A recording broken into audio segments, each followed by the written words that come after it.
Мен сотко аябай эле ишенген болчумун, акыйкат, таза чечим чыгарып берет деп.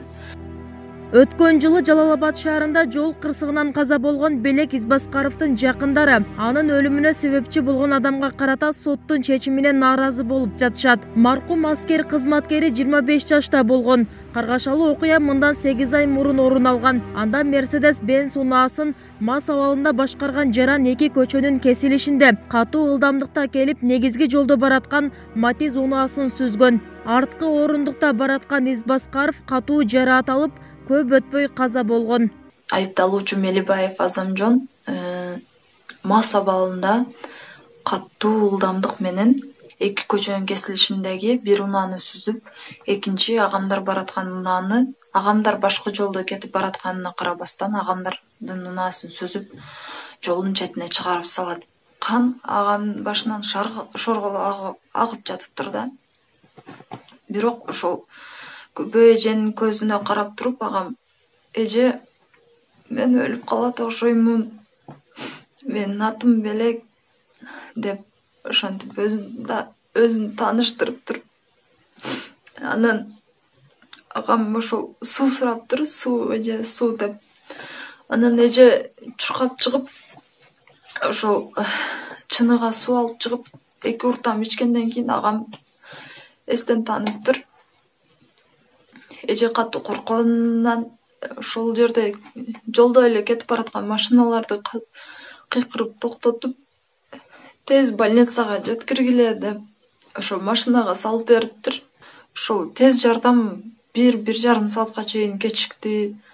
Аргасыздан анан ошентип жолдогу машинаны токтотуп салып бергенге аргасыз болдум. Бала кансырап эстен танып, ошентип шок абалда ошентип өтүп кете берди деп айтты да. Ошол бул ишти кийин Жалал-Абад шаарынын ички иштер бөлүмүндө тергөөчү Мыктыбек деген тергөөчү алып барат киши. Бирок ошол Мыктыбектин биздин ишке көңүл кош мамиле жасаганы, кээ бир ушак сөздөрдүн айтымы боюнча ошол айыпталуучу тарап менен ал чоң иш алып барган деген сөздөр дагы келип жетти бизге. Өтө жеңил статьяларды коюп салыптыр. Статьяларды толук кандуу койбоптур. Бул кырсык каттоого алынып, Mercedes-Benz унаасын башкарган айдоочу мас абалында экендиги аныкталган.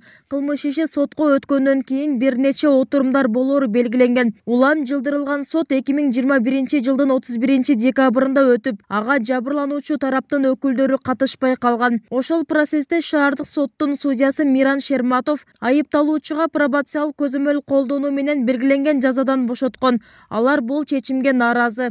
Соттун катасы биз мындай жабырлануучу тараптан эч кандай өкүл катышпастан өкүм чыгарып салды. Биз буга ыраазы эмеспиз.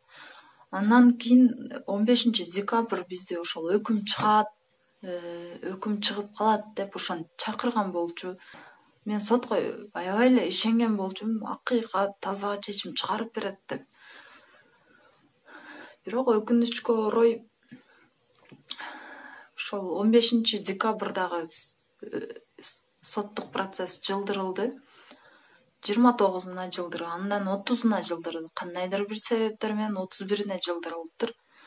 Биз барып катышпастан туруп өкүм чыгарып койду. Кыска убакыттын ичинде эле сот өзүнүн оюн өзгөртүп, ошол сот залынан айыпталуучу Мелибаев Азамжонду үйүнө бошотуп салды. Пробациялык түрдө 3 жылга эркинен ажыратылды деп айтып атат. Бул жакта бир аскер кызматкери элин жерин коргойм деген агам өлүп жатса, ал үй камагында жатыш керек экен. Биз эч кандай мындай жазанын колдонушуна ыраазы эмеспиз. Соттун чечимине дагы ыраазы эмеспиз. Жалал-Абад шаардык сотунун өкүмү менен айыпталуучу кылмыш жаза кодексинин 127 беренеси менен күнөөлүү деп табылган. 2 жылга айдоочулук укугу чектелип, өзү 3 жылга эркинен ажыратылган. Бирок пробациялык көзөмөл колдонуу менен айыпталуучу берилген жазалардан бошотулуп, пробациялык көзөмөл 3 жылдык мөөнөткө берилген. Күнөөлүү деп табылып, 2 жылга мөөнөт мөөнөткө транспорттук каражатын айдоо укугунан ажыратылып, 3 жылга эркиндигинен ажыратылган.